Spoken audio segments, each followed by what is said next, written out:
प्रिय विद्यार्थियों, संस्कृत प्रेम गंगा में आप सभी का स्वागत है। मैं हूं प्रेमलता और आज आप पढ़ने और समझने तथा सीखने वाले हैं पंचमः पाठः भारत महिमा। जैसे कि नाम से ही स्पष्ट है कि इसमें अपने देश की महिमा का वर्णन किया गया है। किस देश का वर्णन किया गया है? भारत देश की महिमा का गुणगान किया गया है। यानी भारत देश कैसा है या कैसा था, इसका वर्णन किया गया है। और वर्णन किसके द्वारा कहाँ से लिया गया है उसके बारे में पाठ की भूमिका है कि अस्माकं देशः भारतवर्षम् इति कथ्यते। अस्माकं मने हमारा, देशः मने देश, भारतवर्ष कहा गया है, हमारा देश भारतवर्ष कहलाता है। अस्य महिमा सर्वत्र गीयते। यानी भारत के कई नाम हैं। मैं चाहूँगी कि आप लोग उसे एक बार समझ ही लें। आर्यावर्त है, आर्यावर्त इसके भी नाम से जानते हैं। हिंदुस्तान, हिंदुस्तान, इंडिया, भारत और भारतवर्षम। इस प्रकार से 5 नाम हो गए ना। तो यहाँ पे यही बताया जा रहा है कि अस्माकं देशः भारतवर्षम् इति कथ्यते। हमारा देश भारतवर्ष कहा गया है या हमारा देश भारतवर्ष कहलाता है। अस्य महिमा सर्वत्र गीयते। यानी इसकी महिमा सभी जगह गाई जाती है। अस्य महिमा सर्वत्र गीयते, इसकी महिमा सब जगह गाई जाती है। प्रश्न का ऐसे भी बन सकता है कि कस्य महिमा सर्वत्र गीयते, तो उत्तर क्या होगा? भारतस्य महिमा सर्वत्र गीयते। पाठे अस्मिन् विष्णुपुराणात् भागवतपुराणात् च प्रथमं द्वितीयं च क्रमशः पद्यं गृहीतम् अस्ति। अस्मिन् माने इस पाठे में सप्तमी है, तो इस पाठ में विष्णु पुराण से, च माने और, इस पाठ में विष्णु पुराण से और भागवत पुराण से प्रथम और द्वितीय क्रमशः पद्य गृहीतम् अस्ति यानी लिया गया है। अवशिष्टानि पद्यान्यध्यक्षेण निर्मीय प्रस्तावितानि। अवशिष्टान माने अवशेष बचे हुए, यानी बाकी जो बचे हुए हैं वह पद्य अध्यक्ष के द्वारा निर्मित किए गए हैं, प्रस्तुत किए गए हैं। भारतं प्रति भक्तिर अस्माकं कर्तव्य रूपेण वर्तते। कह रहे भारत के प्रति हमारा भारत के प्रति भक्ति करना कर्तव्य है। ध्यान से समझिएगा आप लोग। प्रश्न कैसे कैसे बनते हैं।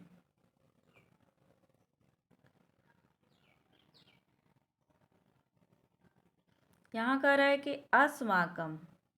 अस्माकं देशे भारतवर्षम् इति कथ्यते।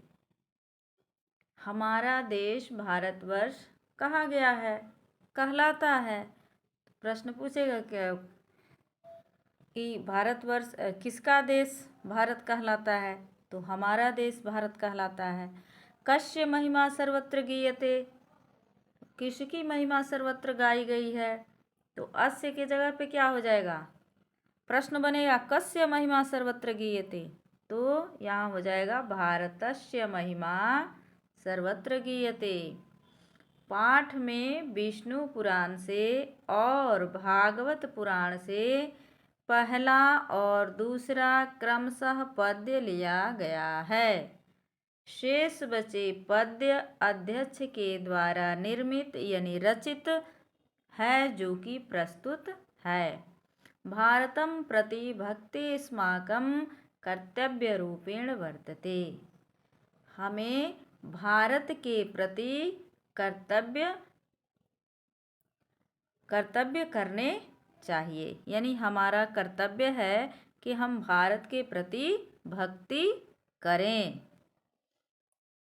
चलिए आगे बढ़ते हैं।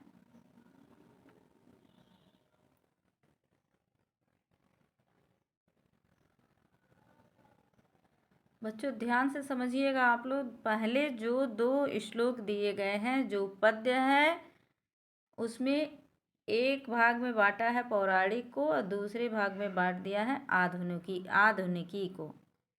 तो पौराणिक के जो 2 मंत्र हैं, जो श्लोक हैं, दोनों पद्य हैं, वह पहला जो है आपका विष्णु पुराण से है। ये किस पुराण से है? विष्णु पुराण से है। विष्णु पुराण से है और यह आपका भागवत पुराण से है। ठीक है, तो क्रमशः माने लगातार। पहले किससे है? विष्णु पुराण से, और उसके बाद किससे है? भागवत पुराण से है।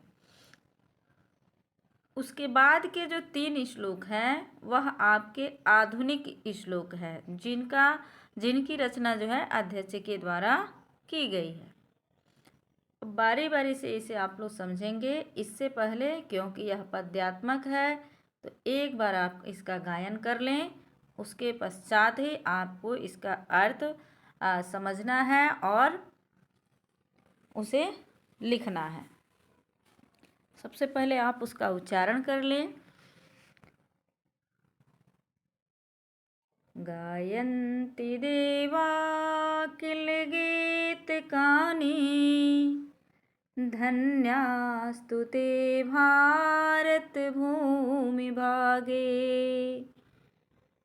गायन्ति देवा किल गीतकानि, धन्यास्तु ते भारत भूमि भागे।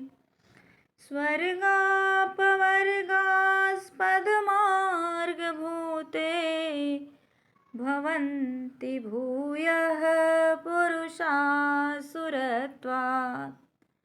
भवन्ति भूयः पुरुषा सुरत्वात्। हाँ, तो बच्चों अब देखिए, कह रहा है कि पहला शब्द है गायन्ति। क्या है? गायन्ति। गायन्ति माने गाते हैं। गायन्ति माने गाते हैं। देवा माने देवता, देवतागण की गीत गाने, क्या गाते हैं? गीत गाते हैं। धन्यास्तु, धन्याह धन अस्तु, संधि है इसमें। ठीक है। ते, वे सब, ते मने वे सब, भारत भूमि, सप्तमी विभक्ति है, भारत भूमि पर, भारत भूमि पर, स्वर्गा पवर्गास्पद मार्ग भूते, यानी स्वर्ग और मोक्ष के मार्ग पर चलने के लिए, भूते भवन्ति, भवन्ति माने होते हैं, भूयः पुरुषः सुरत्वात्, वह पुरुष सुरत्वात् यानी देवताओं से भी अधिक भाग्यशाली हैं। धन्यास्तु यानी, धन्यास्तु माने भाग्यशाली हैं, धन्य हैं। तो एक बार पुनः आप लोग इसका उच्चारण कर लें। गायन्ति देवा किल गीत गानि, धन्यास्तु ते भारत भूमि भागे। स्वर्गापवर्गास्पद मार्ग भूते, भवन्ति भूयः पुरुषा सुरत्वात्। देवतागण गाते हैं कि, देवतागण गाते हैं गीत, यानी देवतागण गीत गाते हैं कि वे सब पुरुष जो भारत भूमि पर स्वर्ग और मोक्ष के मार्ग पर चलने के लिए जन्म लिए हैं, वे सब देवताओं से भी अधिक धन्य तथा भाग्यशाली हैं। प्रश्न पूछेगा तो आप आराम से इसका उत्तर लिखेंगे। कि संदर्भ पूछता है तो संदर्भ भी लिख सकते हैं। संदर्भ में आप लिख सकते हैं प्रस्तुत पद्य या श्लोक हमारे पठित पाठ्य पुस्तक पीयूषम द्वितीय भाग के भारत महिमा नामक पाठ से उद्धृत है। यह श्लोक विष्णु पुराण से लिया गया है, जिसमें भारत की महिमा का गुणगान देवताओं द्वारा किया गया है। इसके बाद आप उसका अर्थ लिखेंगे कि देवतागण गीत गाते हैं कि जिन्होंने स्वर्ग और मोक्ष की मार्ग पर चलने के लिए भारत की भूमि पर जन्म लिया है, वह पुरुष सुरत्वात् यानी देवताओं से भी अधिक भाग्यशाली हैं। तो उम्मीद करती हूँ बच्चों कि आप सभी इसे समझ गए होंगे। जिन्हें समझ में आ जाए वह उसे लाइक करें और अपने दोस्तों में भी शेयर करें। जो भी नए बच्चे हों वो चैनल को अवश्य सब्सक्राइब कर लें।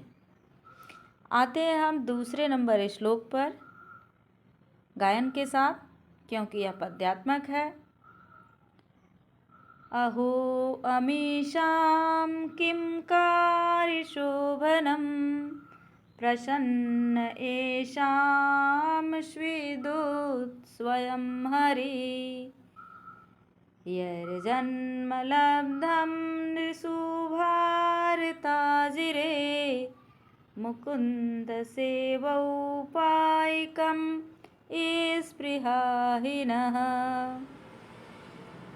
अहो अमीषां किं कार्यशोभनं प्रसन्न येषां स्विदुत् स्वयं हरि यर्जन्म लब्धं नृषु भारताजिरे मुकुन्द सेवौपायिकं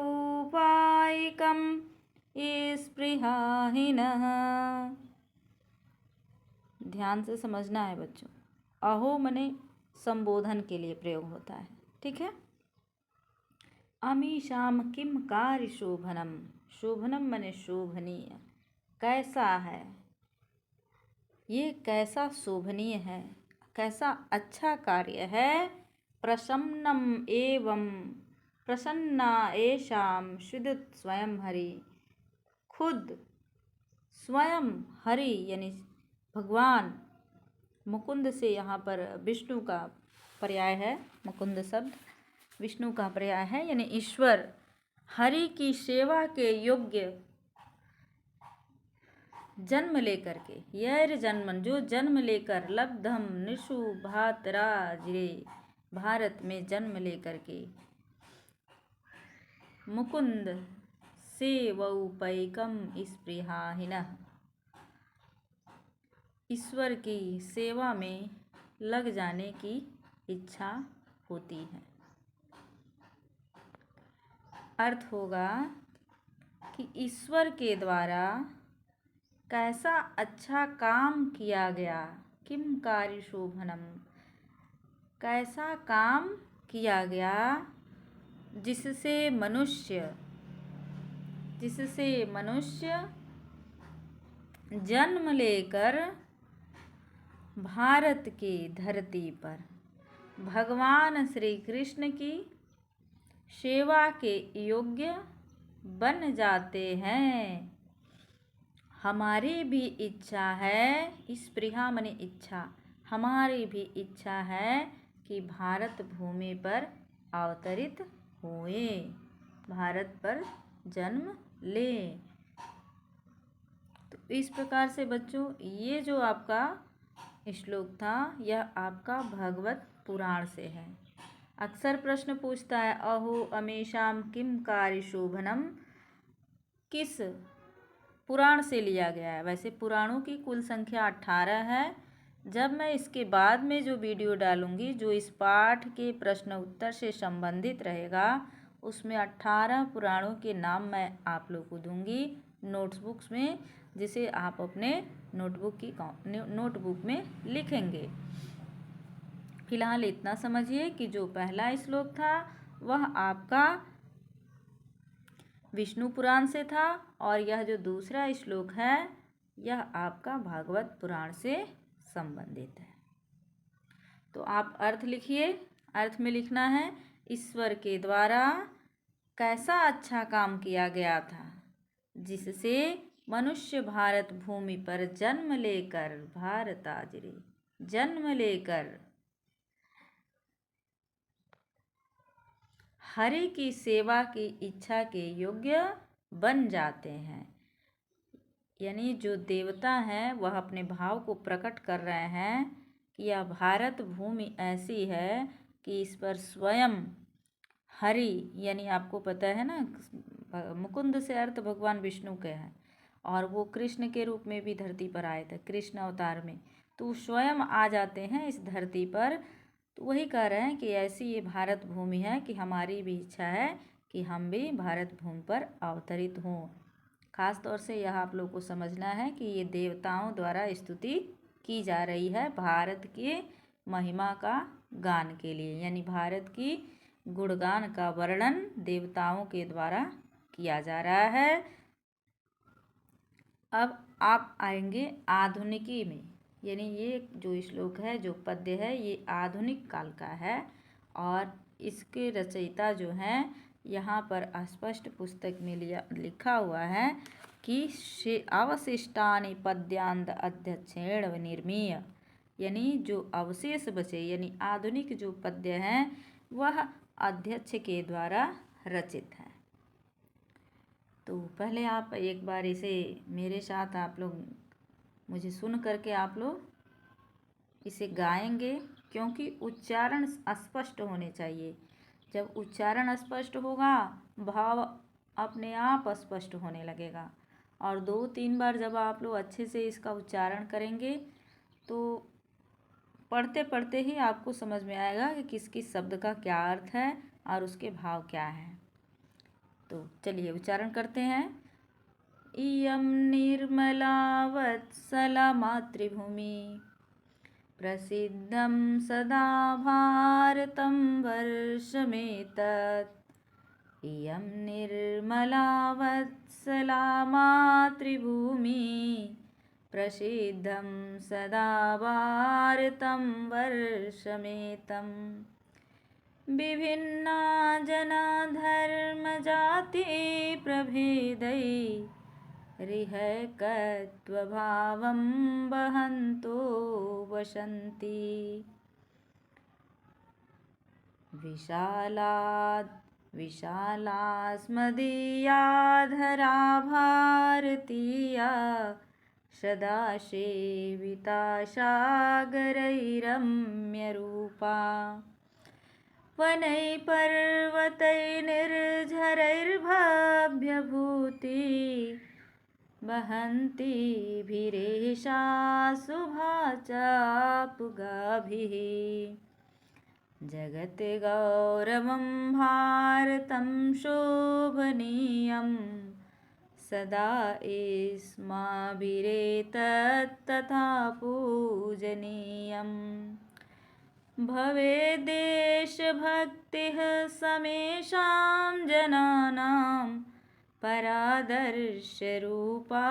सदा वर्जनीया। आप सभी भी इसी तरह से उच्चारण करते हुए अभ्यास करेंगे। चलिए आधुनिकी श्लोक में हम पहले श्लोक का अर्थ देखते हैं। पहला श्लोक क्या कह रहा है। इयं मने यह, निर्मला मने स्वच्छ, निर्मल जिसमें मल ना हो, वत्साला मने ममतामयी, मातृभूमि मने हमारी मातृभूमि, प्रसिद्धम यानी प्रसिद्ध है विख्यात है, सदा मने सर्वदा हमेशा, भारतम वर्ष, भारतम वर्ष यानी भारतवर्ष, यह, तत् मने यह भारतवर्ष जो है बिल्कुल निर्मल है, स्वच्छ है, वत्सला यानी ममतामयी मातृभूमि है और यह भारत हमेशा से ही प्रसिद्ध है। विभिन्ना जना धर्म जाति प्रभेदे, इस भारत में जना मने लोग, विभिन्ना मने विभिन्न प्रकार के, विभिन्न धर्म के, विभिन्न जाति के, जाति के भी अनेक प्रभेद के यानी अलग अलग उपजाति के, रिहैकत्व भावम वहंतो वशिन्तः यानी सभी धर्म जाति, विभिन्न धर्म जाति के जो भी लोग हैं वो भारत में एकता के भाव के साथ रहते हैं। तो अर्थ में आप क्या लिखेंगे? इसमें आपका जो है संदर्भ बदल जाएगा। संदर्भ में आप लिख सकते हैं कि प्रस्तुत पद्य या श्लोक हमारे पठित पाठ्य पुस्तक पीयूषम द्वितीय भाग के भारत महिमा नामक पाठ से उद्धृत है। यह श्लोक आधुनिकी अध्यक्ष के द्वारा निर्मित है जो इस प्रकार है। अब उसके आगे आप लिखेंगे कि इसमें भारत की महिमा का, भारत का गुणगान किया गया है। अर्थ में आप लिखेंगे सीधे सीधे कि यह भारतवर्ष प्रसिद्ध है, यह भारतवर्ष पवित्र है, निर्मल है या फिर ममतामयी है। यहाँ विभिन्न धर्म जाति के लोग बिना भेदभाव के एक साथ निवास करते हैं, एकता के भाव को धारण करते हुए रहते हैं। आगे का श्लोक जो है वह आपका दिया है कि विशालास्मदीया धरा भारतीया, विशालास्मदीया धरा भारतीया, सदा सेविता सागरैरम्यरूपा, वनै पर्वतैर्निर्झरैर्भव्यभूतिर्वहन्ती भीरेशा शुभा चापगामी। वैसे जिस देश के आप निवासी हैं उसका गुणगान हो और अच्छा न लगे ऐसा हो ही नहीं सकता। ये इतनी सुंदर रचना हुई है इसकी कि आप सभी जब इसे पढ़ेंगे तो स्वयं आपको एहसास होगा कि हाँ हम भारतीय हैं, वास्तव में हम भारतीय हैं।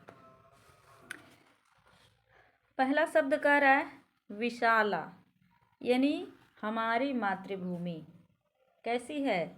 विशाल है। धरा मने धरती विशाल है और भारतीय सदा सेविता, भारतीय यानी भारत पर, भारत की धरा पर क्या क्या सेवित है? सागरई, वनई, पर्वतई, निर्झरई। ध्यान में रखना है बच्चों, इन सब में, सागरई में, वनई में, पर्वतई, निर्झरई में, सब में तृतीया विभक्ति का बहुवचन है। तो भारत सदैव से सागरों से, वनों से, पर्वतों से, झरनों से तथा बहती हुई नदियों से सेवित है। चौ मने होता है और, आपगा भी मने होता है नदियाँ, शुभा मने सुंदर, अच्छी दिखने वाली, ठीक है। बहंती, बहंती मने बहती है। तो इस प्रकार से आप इसका अर्थ लिखेंगे कि हमारी मातृभूमि, हमारी मातृभूमि,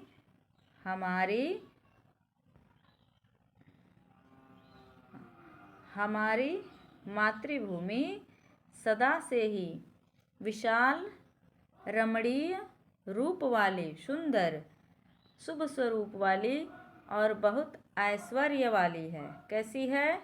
ऐश्वर्य, रम्य रूपा, सुंदर है, ऐश्वर्य वाली है। यह सागरों से, किससे? सागरों से, वनों से, पर्वतों से, झरनों आदि से एकदम भव्य है, सुंदर है और यहाँ पर नदियाँ जो है स्वच्छ रूप में बहती हैं। चलिए, उम्मीद है कि आप लोग इसे अच्छे से समझ गए होंगे। अब बढ़ते हैं। जगद्गौरवं भारतं शोभनीयं, सदा स्मराभिरेतत् तथा पूजनीयं, भवेद् देशभक्ति शमेषां जनानां परादर्शरूपा सदा वर्जनीया। आप सबको पता है बच्चों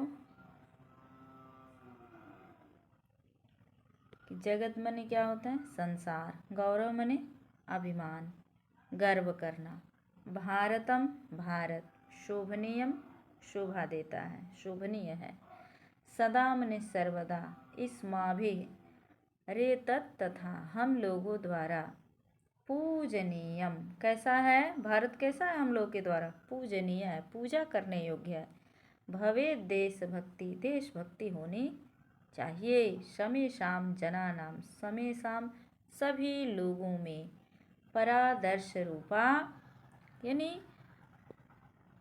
श्रेष्ठ, पर मने परा मने श्रेष्ठ, श्रेष्ठ और आदर्श रूपी, आदर्श रूपी होती है। अब इसका अर्थ हमें लिखना है। कैसे लिखेंगे? कि यह भारत शोभनीय है यानी सुंदर है, शोभा प्रकट करने वाली। यहाँ की सुंदरता बिल्कुल विचित्र है, क्योंकि नदी भी है, सागर भी है। बच्चों आप सभी को पता है ना, पृथ्वी के तीनों तरफ से क्या है? समुद्र से घिरा हुआ है। और उत्तर की दिशा में क्या है? पर्वत है, पहाड़ है, नदियाँ हैं, झीलें हैं। तो ये क्या है? एक प्रकृति की सुंदरता को दर्शाती है, जो कि भारत देश है। इसीलिए यहाँ कह रहा है जगत गौरवम, हमारा भारत जो है संसार में गौरव को बनाए रखा है, सुंदरता को बनाए रखा है। और यह भूमि हमेशा लोगों के द्वारा पूजनीय है। भवे देशभक्ति शमेषाम जनाना, यहाँ के निवासी सभी लोगों की देशभक्ति आकर्षणीय होता है, श्रेष्ठ है और आदर्श स्वरूप है। तो बच्चों इस प्रकार से आपने 5वें श्लोक का भी अर्थ समझ लिया। प्रश्न में पूछ दे कि भारत महिमा नामक पाठ में कुल कितने श्लोक हैं, कितने पद्य हैं या कितने मंत्र हैं, तो आप लिखेंगे कुल 5। पूछ दे कि भारत महिमा पाठ में पौराणिक श्लोकों की संख्या कितनी है, तो आप लिखेंगे 2। कौन कौन से? ऐसे भी पूछ सकता है कि प्रथम जो श्लोक है वह, प्रथम श्लोक जो है वो किस पुराण से लिया गया है, तो आप लिखेंगे किससे? विष्णु पुराण से। कैसे? क्योंकि यहाँ पे स्पष्ट आप देख सकते हैं, यहाँ लिखा है प्रथम किससे है? विष्णु पुराण से।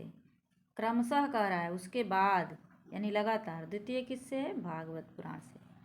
तो यहाँ से भी प्रश्न बन सकता है, आप इसे अच्छे से समझ लीजिएगा। आधुनिकी में 1 हो गया, 2 और 3। हालांकि ये क्रम में नहीं दिया है, एक कविता के रूप में दिया है। मैंने आप लोगों को समझाने के लिए 1 2 3 बंध जो दिया था उसको समझाने के लिए बताया है। अब उसके बाद से दिया है अन्वया, यानी अन्वय करके लिखे, यानी जो भी पद्य होते हैं या श्लोक होते हैं उसमें शब्दों का हेर फेर करके जो है रचना की गई रहती है। तो उसके अर्थ को स्पष्ट करने के लिए प्रत्येक शब्द को कर्ता, क्रिया, कारक आदि जो वाक्य बनाने के जो नियम होते हैं उनके अनुसार शब्दों को व्यवस्थित करना ही अन्वय कहलाता है। तो यही यहाँ पर लिखा गया है, देवा गीतगानी गायंती, यानी देवताएं गीत गाते हैं कि वे पुरुष धन्य हैं, धन्य है, संति मतलब धन्य है। स्वर्ग अपवर्गाद अस्पद मार्ग भूते, यानी स्वर्ग और स्वर्ग जैसी धरती जिस पर मोक्ष के मार्ग पर चलने वाले भारत भूमि पर देवता जन्म लिए हैं, वह देवता से भी अधिक भाग्यशाली हैं। उसी तरह से दूसरा का है, ये आपको समझाया जा चुका है, बस इसका अन्वय इस पे दिया है, यानी शब्दों को व्यवस्थित क्रम में कर दिया है कि आप उसी क्रम से आप उसका अर्थ निकाल सकते। एतत् यह प्रसिद्ध भारतवर्ष, यह भारतवर्ष प्रसिद्ध है, यह सदा ही यानी हमेशा निर्मल है, ममतामयी भूमि है। यहाँ अनेक धर्म जाति, विभिन्न धर्म जाति के लोग एकता के भाव में एकता के सूत्र में बंध करके रहते हैं। उसी तरह से इसमें भी दिया है, अस्मदीया हमारा भारतीय धरा जो है विशाल है, रम्य रूपा यानी रमणीय है, शुभा है सुंदर है, भव्य दिखती है। यहाँ पर सागर है, नदियाँ हैं, झरने हैं, नदियाँ हैं जो हमेशा से सेवित रही हैं। उसको केवल व्यवस्थित कर दिया गया है ताकि आप उसका अर्थ आसानी से निकाल लें। तथा शोभनीयम और वैसे उसकी सुंदरता जगत के गौरव में है, और वह भारत अस्मा भी हमेशा से सदा पूजनीय है। यहाँ आकर के सभी लोग हमेशा जो है यहाँ से सर्वश्रेष्ठ आदर्श की, देशभक्ति की जो है सर्वश्रेष्ठ आदर्श को प्राप्त करना चाहते हैं। तो इस प्रकार से यह पाठ आपका यहीं पे समाप्त होता है। इसके आगे आपके पुस्तक में शब्दार्थ दिया है, शब्दार्थ को आप लोग भली बात पढ़ लीजिएगा। और मेरा प्रयास होगा कि इसके बाद मैं आप सभी को इस पाठ का प्रश्न उत्तर दे दूं, और आप सभी इस पाठ से संबंधित, हाँ देखिए, इस पाठ से संबंधित जो प्रश्न है, कौन से प्रश्न, जो भावार्थ के प्रश्न हैं, शब्द हैं, शब्द के अर्थ हैं, यहाँ हमने दे दिया है। आप सभी अच्छे से इसे, इसका अर्थ जरूर लिखिएगा, भावार्थ लिखिएगा, संदर्भ लिखिएगा, ये आवश्यक है। इससे संबंधित बहुत सारे प्रश्न पूछे जाते हैं। अगर इसे आप एक साथ लिख सकते हो, जैसे पहला है गायन्ति देवा किल गीत गानी और पुरुषासुरत्वात्, संदर्भ लिख दिया गया है प्रस्तुत पद्य श्लोक हमारे पठित पाठ्य पुस्तक। देखो ये दोनों में से कोई एक, ठीक है, हमने आप लिख करके चिन्ह लगा दिया है, कोई एक होता है कि प्रस्तुत पद्यांश या प्रस्तुत श्लोक हमारे पठित पाठ्य पुस्तक पीयूषम द्वितीय भागा भारत महिमा नामक पाठ से उद्धृत है। श्लोक विष्णु पुराण से लिया गया है, जिसमें भारत की महिमा का गुणगान देवताओं द्वारा किया गया है। देवतागण गीत गाते हैं कि जिन्होंने स्वर्ग और मोक्ष के मार्ग पर चलने के लिए भारत भूमि में जन्म लिया है, वे मनुष्य हम देवताओं की अपेक्षा अधिक धन्य और भाग्यशाली हैं। बच्चों सोच लो, हम लोग भारत की भूमि पर जन्म लिए हैं, देवताओं के अनुसार हम देवताओं से भी अधिक भाग्यशाली हैं। आप लोग इस बात को समझिए। आगे दिया है, अहो अमीशाम डैश डैश करके स्पृहा ही न, यह आपका भागवत पुराण से है, और इसमें भी संदर्भ वही है, बस केवल यहाँ पर इसको थोड़ा सा हाईलाइट किया गया है क्योंकि यह भागवत पुराण से है, बाकी आपका शेष वही है। और अर्थ में आप लिखेंगे कि ईश्वर के द्वारा यह कैसा अच्छा काम किया गया जिससे मनुष्य भारत की भूमि पर जन्म पाकर भगवान हरि की सेवा के योग्य बन जाते हैं। हमारी भी इच्छा है कि हम भारत भूमि पर अवतरित हुए। ये जो देवतागण है ना, वो अपनी इच्छा जाहिर किए हैं किस पुराण में, भागवत पुराण में, और वहीं से ये श्लोक लिया गया है, ठीक है। उसके बाद से तीसरा आपका है, तीसरा यानी कि आधुनिकी से इयम निर्मला और डैश डैश करके बहंतो बसंती, इसमें लिखा गया है यह भारतवर्ष प्रसिद्ध है, यह भारतीय भूमि सदैव पवित्र और ममतामयी है, यहाँ धर्म जाति का भेद किए बिना सभी जाति धर्म के लोग एक साथ निवास करते हैं। इसे देखिए, लघु उत्तरीय प्रश्न बनेंगे, 5 नंबर के जो आते हैं, 8 नंबर के दीर्घ उत्तरीय प्रश्न भी बनेंगे, और एक साथ अगर अच्छे से आप सारे कंटेंट को समझ जाते हो तो जितने भी बहुविकल्पीय प्रश्न बनेंगे उन सब का उत्तर आप आराम से दे सकते हैं। ज़रूरी किस बात की है, ज़रूरत इस बात की है कि आप सभी कंटेंट को अच्छे से पढ़ें, समझें और उसका अध्ययन करें, तो हर प्रश्न का उत्तर आप यहाँ से दे सकते हैं। इसमें देखिए, हमारी मातृभूमि विशाल रमणीय रूप वाली, शुभ स्वरूपा और बहुत सुंदर ऐश्वर्य वाली है। यह सागरों से, वनों से, पर्वतों से, झरनों से तथा बहती हुई नदियों से सदा सेवित है, यानी घिरी हुई है। सबसे अंतिम जो बंद है वो क्या है, अंतिम बंद है जगत गौरवम सदा वर्जनीय, ठीक है। अर्थ दिया है कि यह भारत शोभनीय है और संसार का गौरव है, तथा यह भूमि हम लोग के द्वारा सदैव पूजनीय है।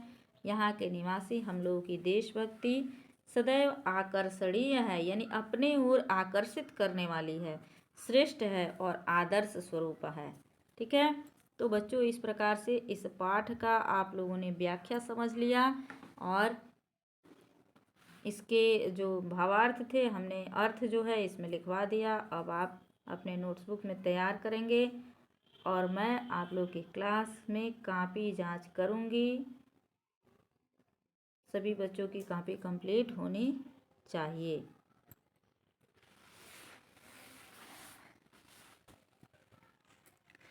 इसके साथ ही साथ बाकी के जो प्रश्न उत्तर हैं इस पाठ से संबंधित जो भी प्रश्न उत्तर हैं, मेरा प्रयास होगा कि मैं जल्द से जल्द आप लोगों को दूसरे वीडियो में, इसके बाद वाले वीडियो में आप लोग को दूं, ताकि आप लोग अपना सिलेबस समयानुसार पूरा कर पाएँ।